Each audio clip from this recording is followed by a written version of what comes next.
هەر ڕۆژێک نەوتی هەرێم هەناردە نەکرێت زیانەکەی 35 ملیۆن دۆلارە. کۆمەڵی پیشەسازی نەوتی کوردستان ناسراو بە ئەپیکۆر بڵاوی کردەوە کە ڕۆژێک نەوتی هەرێمی کوردستان هەناردە نەکرێت 35 ملیۆن دۆلار زیانی ئابووری بۆ هەرێم دەبێت. لەو ماوەیەش کە نەوتی هەرێمی کوردستان ڕاگیراوە زیانەکەی گەیشتۆتە 7 میلیارد دۆلار.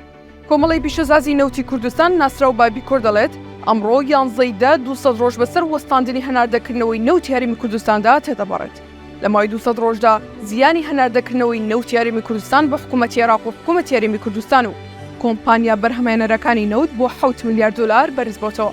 ئەپیکۆر ڕایگەیاند هەر ڕۆژێک نەوت هەناردە ناکرێت زیانی 35 ملیۆن دۆلار بەلایەنەکان دەکەوێت.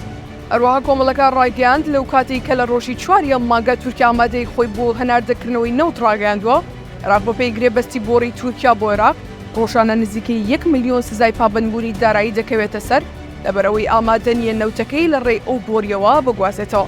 ڕۆژی 25 سەی 2023 هەناردەکردنی نەوتی هەرێمی کوردستان و کەرکووک بەوەی بڕیارێکی دادگای نێوپشیوانی نێودەوڵەتی لە پاریس ڕاگیرا و تا ئێستاش هەناردەکردنەوەی ئەو نەوتە دیار نییە کە زیانەکانی ڕۆژ بە ڕۆژ لە بەرزبوونەوەدایە.